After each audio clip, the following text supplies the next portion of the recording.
ஒரு ஹெல்த்தியான டெசர்ட் பண்ணோன்னா கண்டிப்பாக நம்ம வெளில போய் ஏதாவது பொருள் வாங்கி ஆகணும். ஆனால் வீட்டில் இருக்க பொருளை வச்சு ஒரு சிம்பிளாக அதே சமயம் சீக்கிரமாகவும் ஒரு ஹெல்த்தியான ஸ்நாக்ஸ் எப்படி பண்ணலான்றது நம்ம வீடியோக்குள்ளே பார்க்கலாம் வாங்க.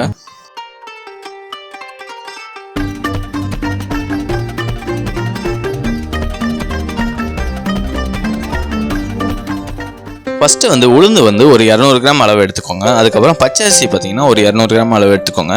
வறுத்த வேர்க்கடலை பார்த்தீங்கன்னா 150 கிராமும், உடச்ச கடலை பார்த்தீங்கன்னா 150 கிராம் எடுத்துக்கோங்க. இது ஃபஸ்ட்டு பார்த்தீங்கன்னா நீங்கள் உளுந்தை நல்லா வறுப்புற அளவுக்கு நல்லா வறுத்துக்கோங்க. எண்ணெய் விடாமல் நார்மலாக வறுத்துக்கிட்டாலே போதும். உளுந்து பார்த்தீங்கன்னா இந்த மாதிரி நல்லா கலர் மாறினதுக்கப்புறம் இதை ஒரு பிளேட்டில் மாற்றிட்டு நல்லா ஆற விட்டுருங்க. ஒரு 10 நிமிஷம் ஆற விட்டால் போதும். நெக்ஸ்ட்டு பார்த்தீங்கன்னா அரிசி அதே மாதிரி பச்சரிசியை ஆட் பண்ணிவிட்டு பார்த்தீங்கன்னா நல்லா வறுத்துக்கோங்க. இந்த பச்சரிசியை பொறுத்த வரைக்கும் பார்த்தீங்கன்னா வறுக்கிறது பார்த்தீங்கன்னா நல்லா அந்த பொரி வர அளவுக்கு நல்லா வறுத்துக்கோங்க. இதையும் அதே மாதிரி இப்போ தட்டில் மாற்றிட்டு ஒரு 10 நிமிஷம் நல்லா ஆற விட்டுருங்க. நெக்ஸ்ட்டு பார்த்தீங்கன்னா பொட்டுக்கடலையை ஆட் பண்ணிக்கோங்க. ஆட் பண்ணிவிட்டு நல்லா வறுத்துக்கோங்க. இதையும் மற்றதை கம்பேர் பண்ணும்போது பொட்டுக்கடலை சீக்கிரமாகவே வறுபட்டுரும்.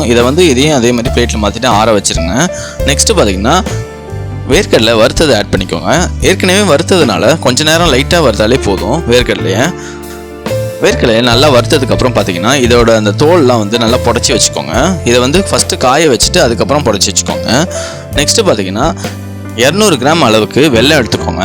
எடுத்துகிட்டு 2 கப்பு தண்ணி ஆட் பண்ணிக்கோங்க.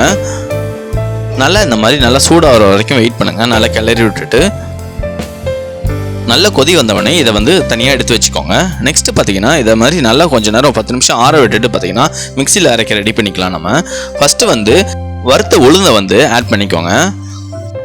இது கூடவே வறுத்த பச்சரிசியும் ஆட் பண்ணிக்கோங்க. இது ரெண்டுத்தையும் ஃபஸ்ட்டு தனியாக அரைச்சிக்கோங்க.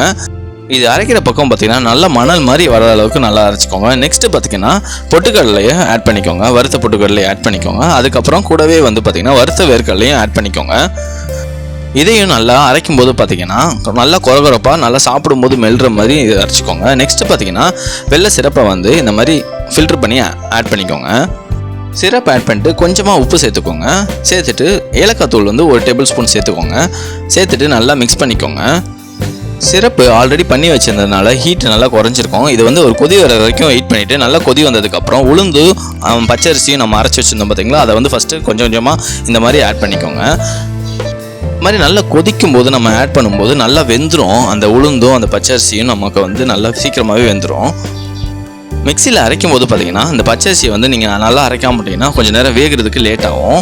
இந்த லெவலுக்கு வந்ததுக்கப்புறம் பார்த்தீங்கன்னா நெக்ஸ்ட்டு பார்த்தீங்கன்னா நம்ம பொட்டுக்கடலையும் வேர்க்கடலையும் அரைச்சி வச்சுருந்ததை கொஞ்சமாக ஆட் பண்ணிக்கோங்க.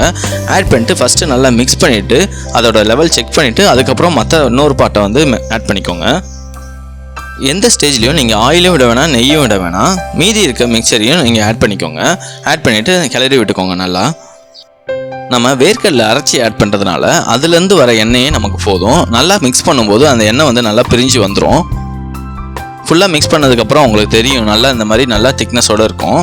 இதை கொஞ்சம் நேரம் ஒரு 10 நிமிஷம் நல்லா ஃபேன் காற்றுல ஆற வச்சுருங்க. ஆற வச்சுட்டு உங்களுக்கு தேவையான ஷேப்ஸில் நீங்கள் பிடிக்க ஆரம்பிச்சிருங்க. இதோட டேஸ்ட் பார்த்தீங்கன்னா பர்பி நமக்கு சாப்பிட்ட மாதிரி தான் இருக்கும் இந்த டேஸ்ட்டு. இதனால நீங்கள் ஒரு ஸ்கொயர் ஷேப்லேயோ இல்லை இந்த மாதிரி ஷேப்பில் கூட நீங்கள் பிடிச்சிக்கோங்க. அப்போ தான் குழந்தைங்களாம் ரொம்ப விரும்பி சாப்பிடுவாங்க. வீட்டில் இருக்க பொருளை வச்சு இந்த மாதிரி கொஞ்சம் ஹெல்த்தியாகவும் அதே சமயம் ரொம்ப டேஸ்ட்டாகவும் இருக்க மாதிரி ஸ்நாக்ஸ் செஞ்சு கொடுங்க. ரொம்ப டைமும் எடுக்காது, அதே சமயம் ஈஸியாகவும் பண்ணிடலாம். இந்த வீடியோ பிடிச்சிருந்தா நீங்களும் வீட்டில் ட்ரை பண்ணி பாருங்கள். மறக்காமல் லைக், கமெண்ட் அண்ட் சப்ஸ்கிரைப் பண்ணிவிடுங்க. தேங்க்யூ.